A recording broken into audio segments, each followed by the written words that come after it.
Alors pour ce nouvel opus de la série Liber Mundi, nous sommes à Strasbourg avec Philippe. Alors Philippe, on va te poser les 3 questions que le Sphinx se posait il y a très très longtemps. D'où viens-tu ? D'où viens-tu ? Je suis de Strasbourg et puis j'ai un peu voyagé comme beaucoup de monde et puis je suis d'ici, voilà, je suis alsacien, j'ai des racines qui sont accrochées sur la région strasbourgeoise, Alsace. Alors qui es-tu ? Qui je suis ? Donc, je suis donc un trouveur. C'est assez rare, on se définit rarement comme trouveur, mais je trouve des mystères en fait, ça d'abord, et ensuite je cherche pour essayer de les décrypter. Et comme ça marche, je continue bien évidemment.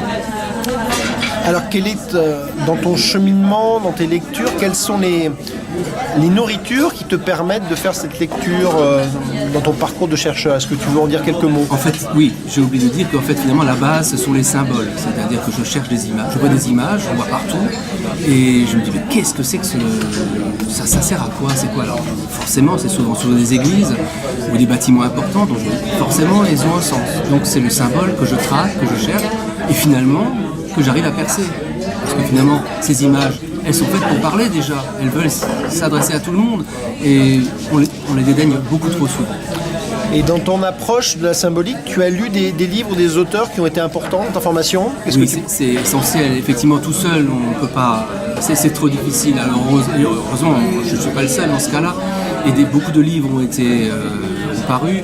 Et bien sûr, je me suis nourri d'énormément de livres de tous les côtés. Ceci dit, actuellement, je peux dire que sur les symboles en particulier, on raconte tout et son contraire, n'importe quoi même, si on veut être encore plus méchant.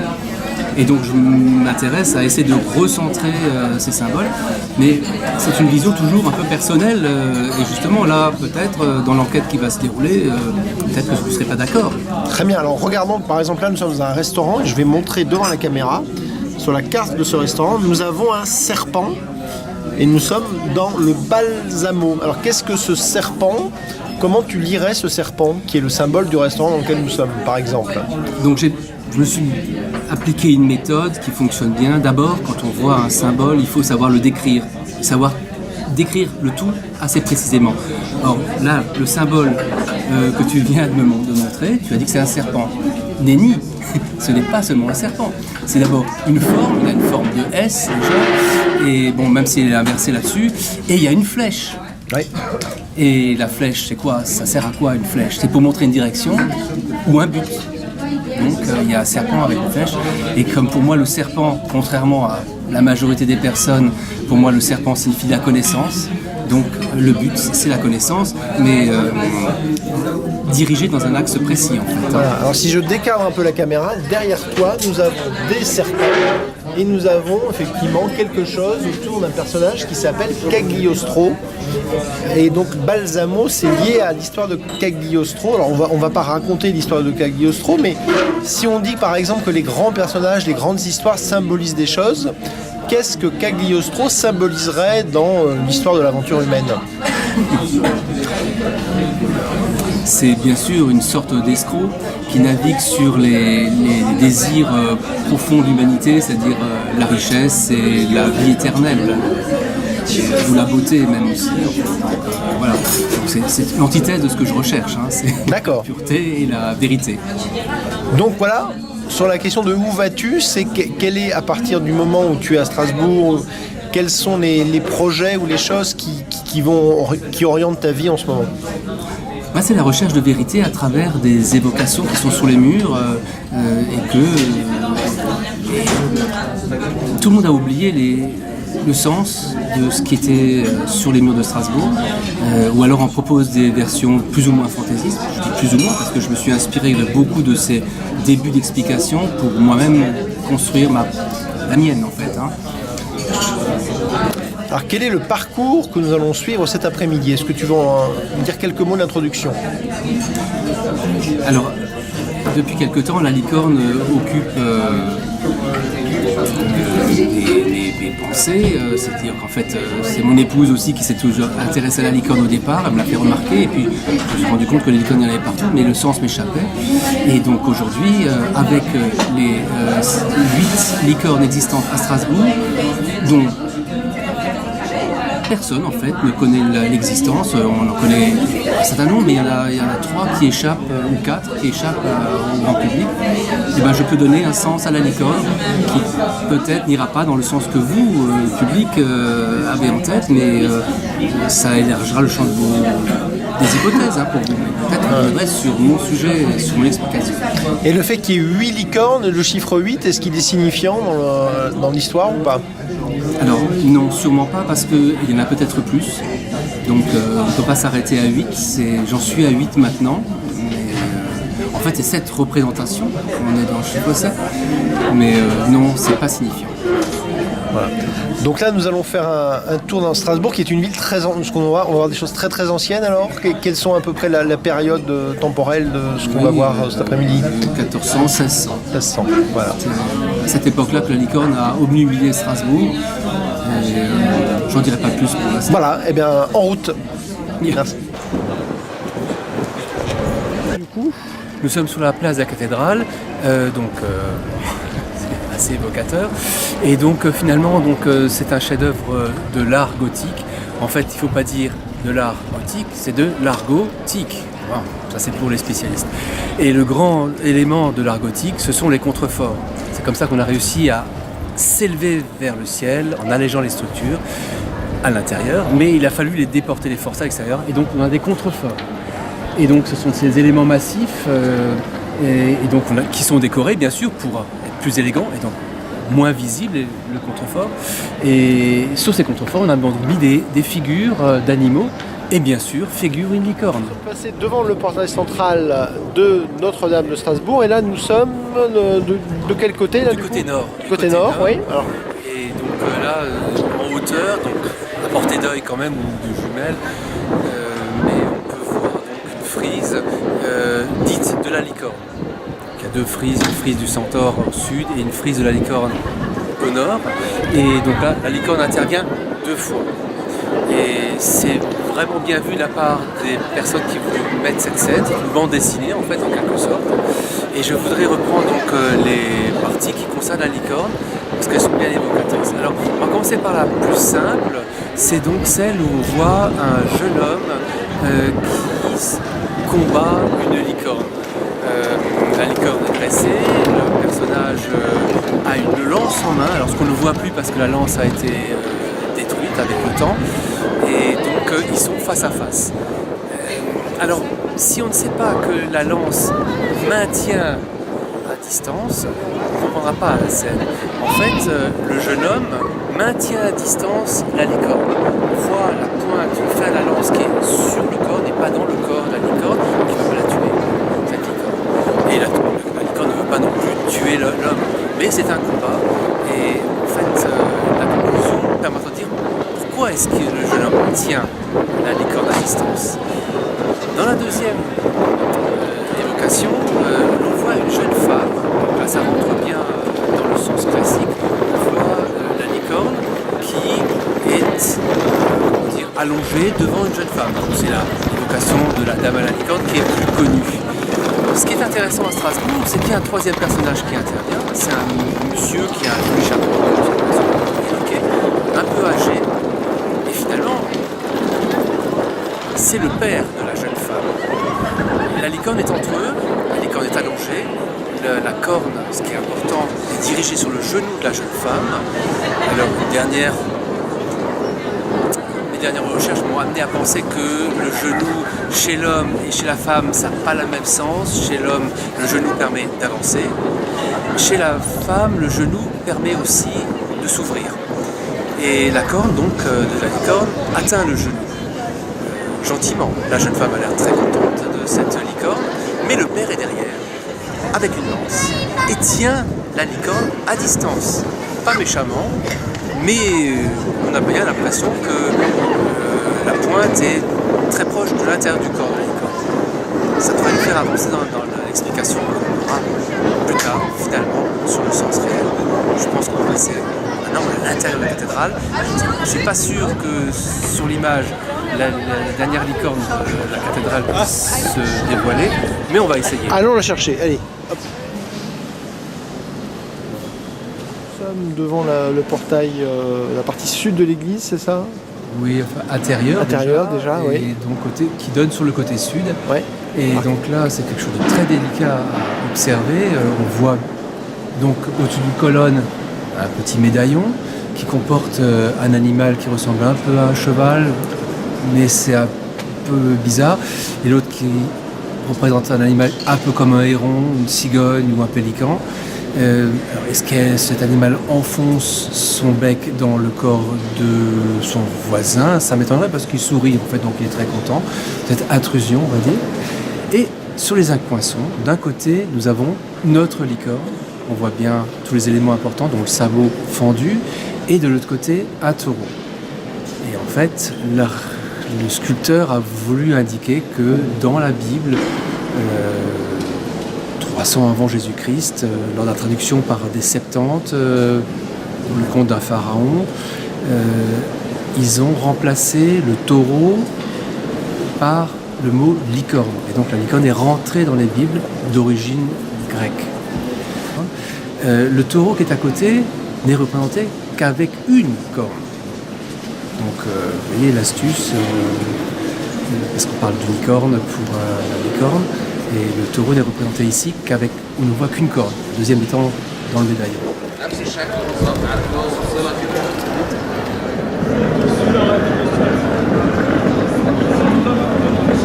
Oui, c'est marrant. Il se trouve que là, illusion d'optique, on voit 2 tours. Mais comment se fait-il qu'ils n'ont jamais construit cette deuxième tour? Les 2 tours étaient bien sûr dans les travaux préparatoires, c'était prévu ce qui est 2 tours. Mais pour des raisons de stabilité de terrain et de financement bien évidemment, ils se sont arrêtés à une tour, surtout qu'ils ont voulu aller très haut en fait, pour des raisons de gloire de la ville en fait. Hein. Et donc, mais le fait qu'il n'y ait qu'une seule flèche magnifique, ça en faisait aussi l'unicité de cet ouvrage, et donc ils se sont arrêtés là. Et c'est bien une pointe de licorne, bien évidemment. Donc Strasbourg est la seule cathédrale qui n'a qu'une seule pointe. Alors, à ma connaissance, je ne connais pas d'autres cathédrales avec une seule flèche. Nous sommes donc devant la maison Hansarp, et c'est une des maisons qui parle. Mais tout le monde ne peut pas entendre ce qui est dit. Et moi-même, j'ai mis assez longtemps en fait à comprendre. Et c'est une maison qui parle de reproduction. C'est-à-dire que nous sommes vraisemblablement, Strasbourg est une ville thérapeutique où des gens ont été soignés. Et donc nous sommes devant une maison d'un médecin. Voilà. Alors un médecin de quoi? Eh bien, nous avons ici le symbole donc, du lion, d'un blason. Vous voyez bien. Et au-dessus, vous voyez la tête d'un bébé. Quand un personnage est entouré de linge, c'est qu'il fait partie de la recherche par le médecin et par les patients.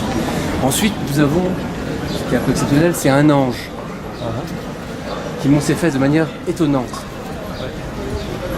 Donc l'ange peut nous montrer que c'est un être doux, mais qui montre ses fesses, donc c'est intéressant. Et nous avons aussi un homme qui est entouré de linge, donc aussi en traitement. Et avec ses 2 mains, il tient quelque chose qui se trouve dans l'entrejambe de l'homme, qui est aussi entouré d'un linge, donc à traiter. Donc nous sommes clairement ici devant la maison d'un médecin qui s'occupait de reproduction. Donc on sait bien qu'à cette époque-là, d'avoir une descendance était essentiel. Le blason, c'est une blason de famille, ça montre bien que c'est cohérent, c'est une maison de médecin. Et donc, on va revenir bien sûr à notre licorne. En fait, ce qui est exceptionnel, c'est qu'il y en a 2. On ne voit pas le corps, mais on voit bien la corne et la crinière. Ce sont deux licornes qui se font face, qui cherchent à se reproduire. C'est en cohérence avec l'ensemble du bâtiment. Le chat qui est représenté également, c'est un personnage, c'est un animal qui voit l'invisible. Donc, quand il y a une reproduction, il y a un long moment où il ne se passe rien, mais en apparence seulement, le germe est déjà là. C'est ce que recherchait le médecin et les patients qui étaient là. Nous avons également un message c'est encore un peu plus délicat, une fleur d'artichaut, toute naissante, comme justement la naissance qu'on recherchait à terme. Voilà, c'est ce qu'on peut dire sur cette maison qui est peu connue, voire complètement inconnue. Qu'est-ce que ce symbole de fleur d'artichaut? C'est pas très connu. Ça symbolise quoi la fleur d'artichaut alors? C'est une recherche qui a abouti depuis quelque temps dans mon esprit, que je ne réussis pas bien à faire partager. Mais en fait, l'artichaut représente, le symbole, c'est la foi. Pourquoi la foi? C'est parce qu'en fait, toutes les fleurs, toutes les feuilles que nous sommes tous, sont tous rattachées au cœur. Ça peut être Dieu, voilà, par exemple. En fait, c'est ça. C'est une communauté rattachée au cœur.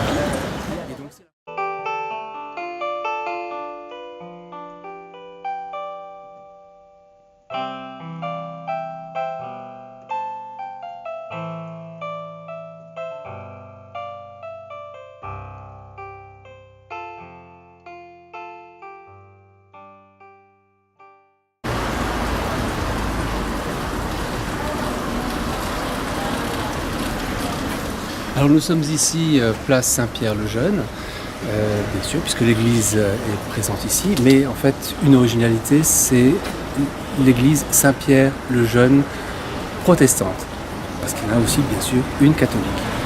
On peut voir que l'endroit est marqué déjà par les 4 éléments, puisqu'on a ici un hippopotame, ce qui n'est pas courant, on ne trouve pas à Strasbourg, assurez-vous, signe d'eau, un signe de feu qui est indiqué. Avec la vasque, ouais. L'obélisque, bien sûr, ne peut que signifier la terre. Et le vent se trouve dans le feuillage qui est naissant maintenant. Donc maintenant nous allons passer de la terre au ciel et à la dernière licorne qui nous donnera le mot final.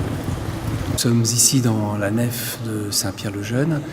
Et comme illustration de la nef, quoi de mieux qu'un navire, qu'un bateau inversé qui représente donc la nef. Nous allons maintenant traverser la partie de la nef qui est donc destinée au public pour aller dans le monde des initiés. Pour ça, il faudra traverser le jubé magnifique qui se trouve dans cette église. Allons-y.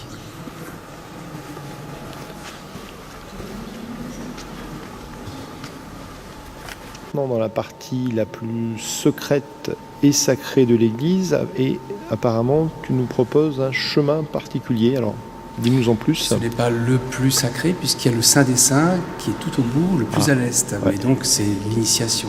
Et c'est dans cette partie obscure quand même, parce que la lumière ne pénètre pas excellemment, qu'a commencé toute l'aventure, c'est-à-dire en trouvant un chemin bordé de symboles incongrus que j'ai commencé à travailler. Et les symboles se sont éclairés. Mais je n'ai pas trouvé de licorne sur ce chemin-là. Par contre, à l'animal qui ressemble à un cheval, j'ai donné un sens qui était clair. C'est le chemin qui m'a donné le sens, en fait, par logique tout à fait absolue. Et c'est qu'en revenant de toute ma recherche sur les licornes, que le sens est devenu évident.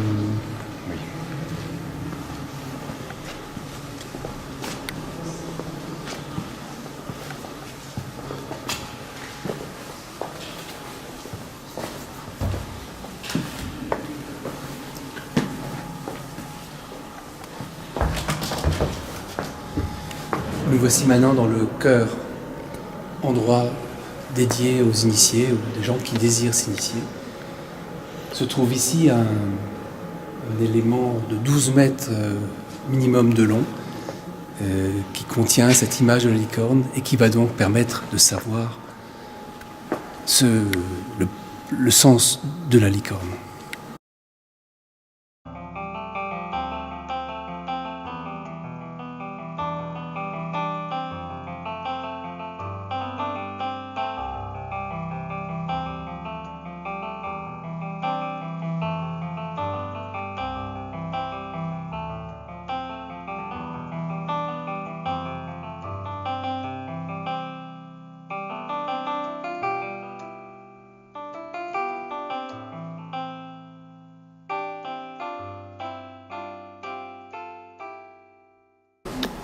Alors, premier pavé, c'est donc les 4 éléments.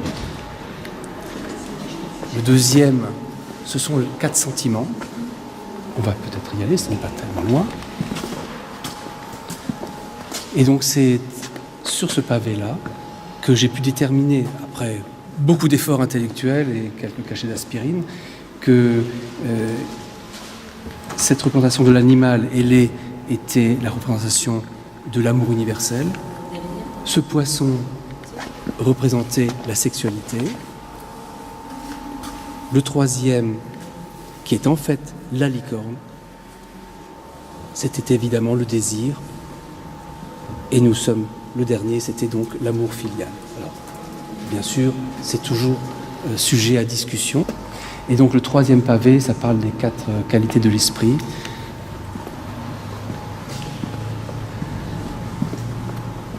Donc avec l'intuition, sous forme d'une femme. Donc ça, on a d'une période où les valeurs féminines sont mises en avant, et à juste titre. Nous sommes ensuite avec le dragon, c'est la maîtrise des éléments, la maîtrise. Ensuite, nous avons le poisson ailé qui correspond à la connaissance, cachée et visible. Et nous avons la dernière qualité intellectuelle, c'est la volonté. Et tous ces donc 3 pavés pour aboutir sur la finalité qui est la sagesse, et le 4e âge, celui où on sait se défendre. Il y a une tour avec des créneaux, et on arrive à s'exprimer. On arrive maintenant à l'âge de la sagesse à informer autrui, en discuter, partager sa sagesse. Et bien sûr, éventuellement, il y a le Keter, la couronne. C'est également une représentation de la Jérusalem céleste, bien évidemment. Et vraisemblablement, c'est une place où l'arbre de vie se tenait. Donc là, nous sommes au centre du parcours. Alors, précisons quand même peut-être une chose, c'est pourquoi cette licorne est si importante pour vous, finalement, dans tout ce qu'on vient de faire, parce qu'on a vu un peu des licornes partout, et on voit à Paris, la dame à la licorne, c'est marqué « à mon seul désir », et il y a toute une glose d'interprétation sur le terme de désir. Désir que vous avez évoqué ici comme quelque chose lié au cœur. Alors, dans votre perception du sens de ces figures, pourquoi la licorne est-elle centrale et quel est ce désir qu'elle est censée représenter ? Eh bien, le désir de qui, de quoi, pour qui, pourquoi, c'est vous qui allez déterminer. C'est la clé. Je donne la clé, c'est la signification, c'est le désir. À chacun de voir par lui-même ce que ça peut vouloir dire. Donc ce serait la clé de transformation du chemin initiatique, c'est de que désire-t-on vraiment ? C'est une clé. Oui. On en a ici 12, et bien plus encore. Et ça, c'est une question d'évolution de chacun, de désir d'évolution de chacun. Voilà. Alors, je ne peux pas m'empêcher de vous retourner la question. Alors, une fois que vous avez vu ça aujourd'hui, quel est vous-même votre désir actuellement ? Ce désir me permet d'aller plus loin. Parce que des licornes, il n'y en a pas qu'à Strasbourg. Et le prochain travail, je peux le dire, c'est à Metz, où il y a des plafonds dans un musée. Donc c'est le désir d'en savoir plus. C'est un jeu qui, je pense, m'intéresse, permet d'aller plus loin et de permettre aussi de mettre ce que je découvre à la portée de tous.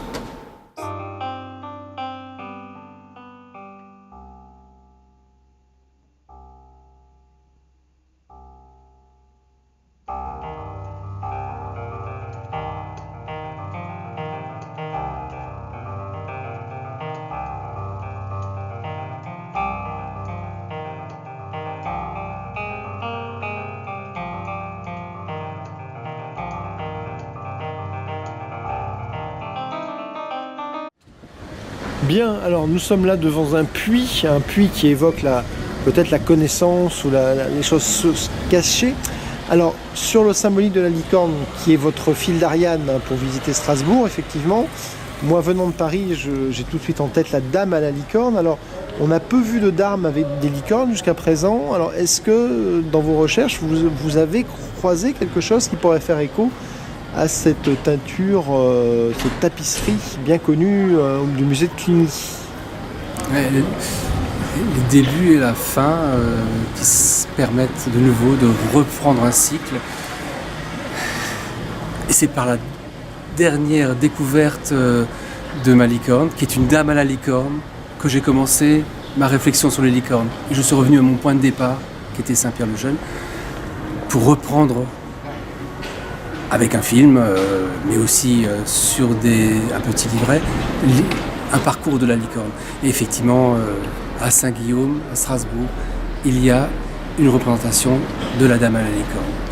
Simplement, la pointe de la licorne manquait et des organismes culturels l'avaient identifié comme étant un dragon. Ce que j'ai pu rectifier devant un représentant.